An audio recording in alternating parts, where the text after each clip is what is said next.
in the Zoo by Leslie Norris. This is a poem in which a tiger has been described behind the bars in a concrete cell. This poem contrasts a tiger in the zoo with a tiger in its natural habitat. The poem moves from the zoo to the jungle and back again to the zoo. So we'll be doing the explanation, literary devices, and 25 questions for preparation of the board exams at English for All Reasons Good based on the CBSE guidelines and syllabus. So let's get started with the explanation first. So stanza 1. He walks in his vivid stripes, the few steps of his cage, on pads of velvet quiet, in his quiet rage. So he, obviously it is the tiger. So you can see the tiger. He stalks at his vivid stripes. Stalks, the meaning is given, strides somewhere in a proud, stiff or angry manner. So tiger, he is proud. Tiger is walking swiftly, but the tiger is angry also. The few steps of his cage. Few steps of this cage is important. So in this stanza, the poet portrays how a tiger in his brilliant stripes. So vivid means intensely bright or colorful. So in his brilliant stripes spaces the limited length of the cage. Now inside the cage, the area is limited. The tiger is confined behind the cage. So the limited length of the cage in which it is confined. He moves steadily on his soft paws, making no sound as he walks. So on pads of velvet quiet. So pads of velvet, the reference is to the soft paws of the tiger, and velvet quiet. Why quiet? Because he is not making any noise as he walks. There's no sound produced as he walks. The poet here points at the tiger's anger on being caged, which seems to be suppressed as he finds himself helpless behind the bars of the cage. So he is walking, he is striding, and he is in quiet rage. Now, why quiet rage? Because he is angry to be behind the bars because he should be in the jungle, free to roam, free to hunt, free to do whatever he wants to do. But he is confined behind the bars. Therefore, he is angry. But since the tiger is helpless, he finds his anger suppressed. He finds that he cannot do anything from behind the bars, and therefore it is described as quiet rage. So this is a literary device also, so we'll be discussing that later. Now we come to the second stanza. He should be lurking in shadow, sliding through long grass near the water hole where plump deer pass. In the second stanza, now the poet has shifted from zoo to the jungle. So the poet says that what actually a tiger should be doing. The actual place of the tiger is not in the zoo but in the jungle. So he should be lurking in shadow. Lurking is hiding, plump is fat and fleshy. So he should be hiding somewhere in the shadow of the trees, somewhere sliding through the long grass and then sliding through the long grass after spotting a plump deer near the water hole. So let's read the explanation. So in this stanza, the poet takes the reader to the jungle to show where the tiger actually belongs. He says that the tiger should be hiding somewhere in the shadowy darkness near the water hole, sneaking through the long grass, waiting for healthy and fat deer to pass.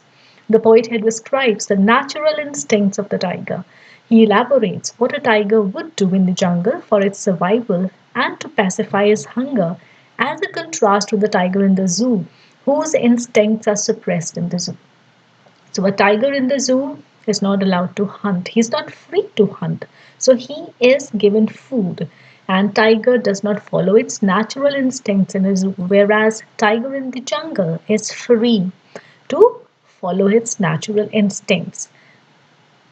So, therefore, the tiger in the jungle is described to be lurking in shadow, sliding through the long grass, and they are spotted near a waterhole where many animals they come to quench their thirst, and that is the time when mostly the tiger or the lions they attack them. So this is the scene of the jungle. The next stanza. He should be snarling around houses at the jungle's edge, baring his white fangs, his claws, terrorizing the village. Now, this third stanza is the scene in the jungle itself.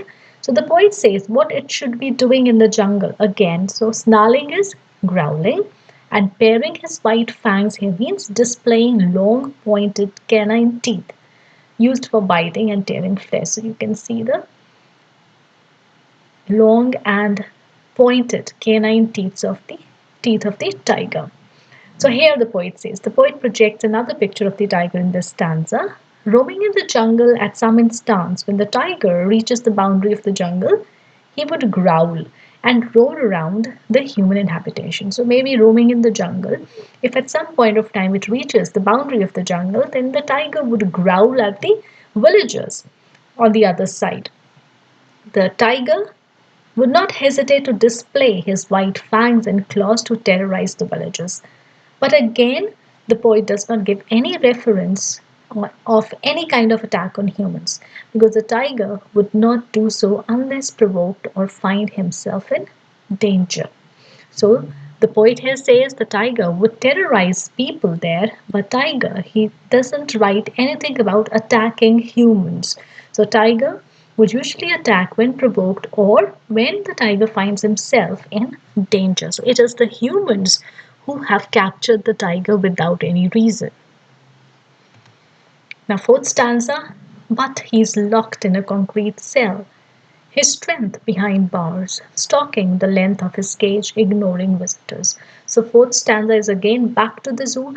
The poet here says, but he's locked in a concrete cell. So, the previous two stanzas tell that where the tiger actually belongs. But in the fourth stanza, the poet again comes back to the zoo and says this helpless tiger is behind the concrete cell.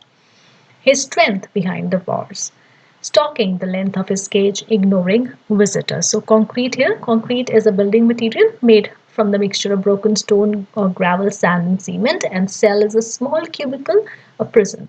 So, the tiger is locked in a concrete cell. So, here the poet has pity on the tiger in the cage as he is imprisoned in a cell and not free to reign as he would have in the jungle. So, in the jungle, this majestic creature would have ruled, but here he is confined behind a small concrete cell.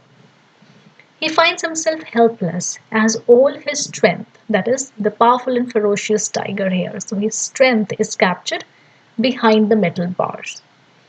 In his rage, he prefers to ignore the people who have come to visit the zoo. So, people, they are coming, they are visiting, they are looking at the tiger, they are passing from there, but the tiger prefers to ignore those people. So, this also shows his pride and defiance. So, the tiger is proud, he is defiant, and he doesn't care about the people who come there to have a look at the tiger because he feels that these people they don't have emotions, they are feelingless, and that is why they have captured animals there. Now, stanza 5. He hears the last voice at night, the patrolling cars, and stares with his brilliant eyes at the brilliant stars. Now, patrolling here, it means keep watch over an area by regularly walking or traveling around it. So now, as the day comes to an end, the tiger is awake till the last voice he can hear at night. He doesn't sleep and listens to the sound of the patrolling cars that take a round of the zoo to keep a watch. Sleep eludes him, and he continuously looks at the bright and twinkling stars in the sky with his shiny eyes. The brilliance in the eyes of the tiger emits hope amidst his helplessness. He stares at the twinkling stars spread in the sky with optimism and dreams to be in the jungle once again. So now what happens? The tiger there at night, he is awake. He's not able to sleep. He hears the last voice at night. So he is awake, not able to sleep, and listens to the last voice that he can hear at night. The last voice that hears, it is the patrolling car. So maybe there are people who are taking rounds of the zoo, they are keeping a watch that everything is all right, and sleep eludes him. Now, why the tiger is not able to sleep here? He keeps on staring with his brilliant eyes at the brilliant stars.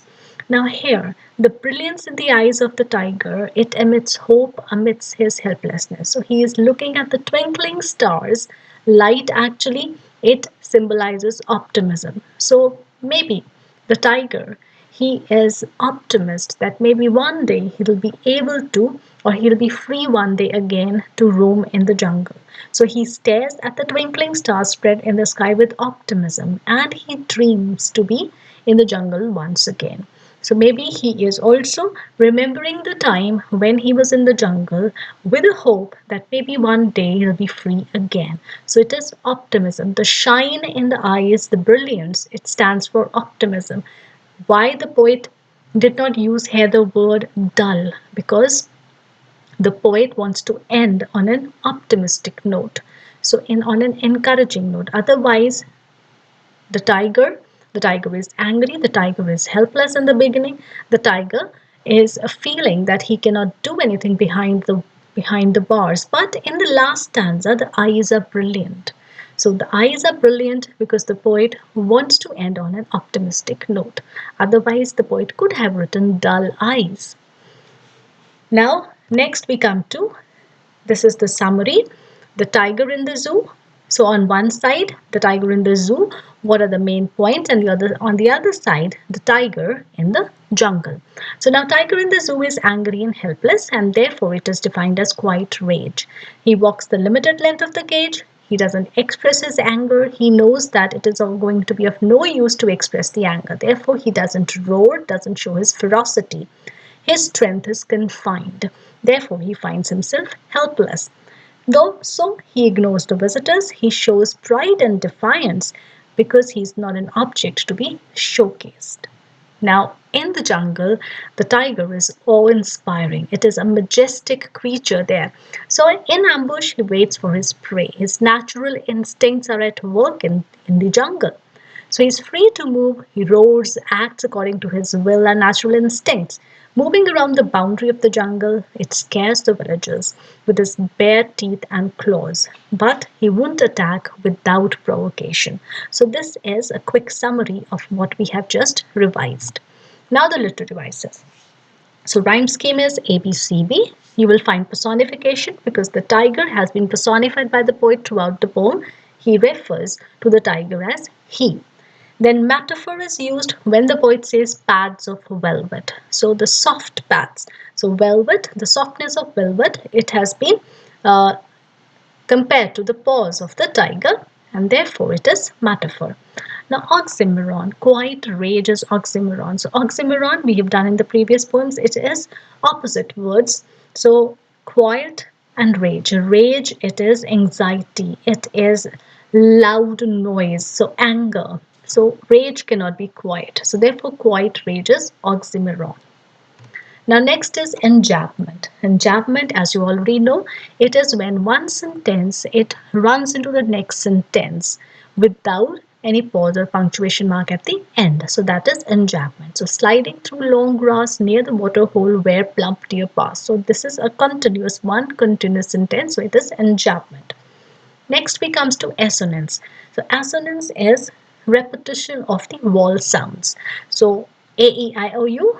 So I here, it is a repetition of I sound in this line, so it is assonance. So here again, it is repetition of I sound, so it is assonance.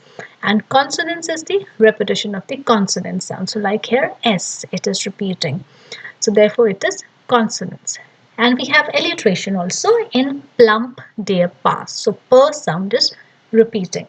Now the difference between assonance, consonance and alliteration I have already explained. So once again I'll tell you, assonance and consonance, it is not the beginning letter. It's not necessary that it should be the beginning letter like it is in alliteration. Alliteration, the sound should be at the beginning of the word. But here in consonance, the sound, it can be anywhere. So like his, it is the last letter. So fangs against the last letter. Now here I, it is coming in between. So that is the difference between assonance, consonance and alliteration. Now we move on to the next, imagery. So throughout the poem, there are vivid images that the poet has created, like tigers stalking in vivid stripes. So we can imagine, we can see a tiger in vivid stripes in front of us. Then lurking in shadow. When we read this, so we can imagine a tiger hiding itself in long grass. So keeping an eye on a deer. So we can imagine this. So this is imagery. Then onomatopoeia, they are the sound words of the poem. So snarling, it is the sound word. So these are the literary devices.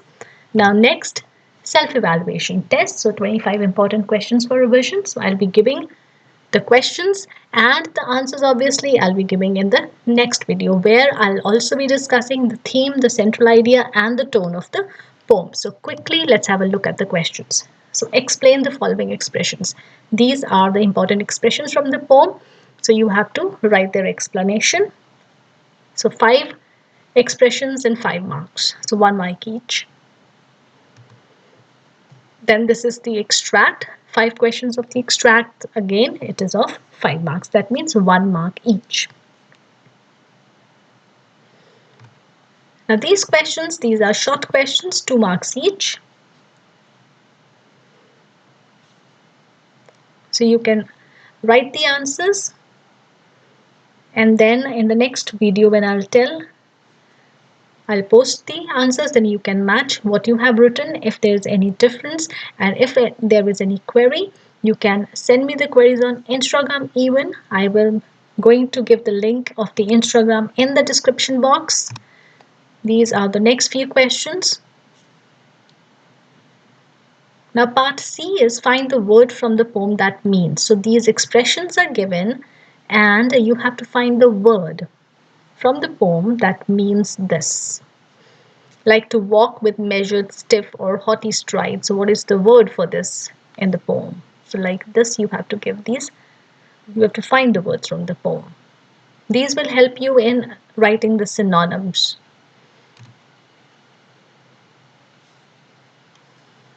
Then the last 3 questions, write the significance of the following.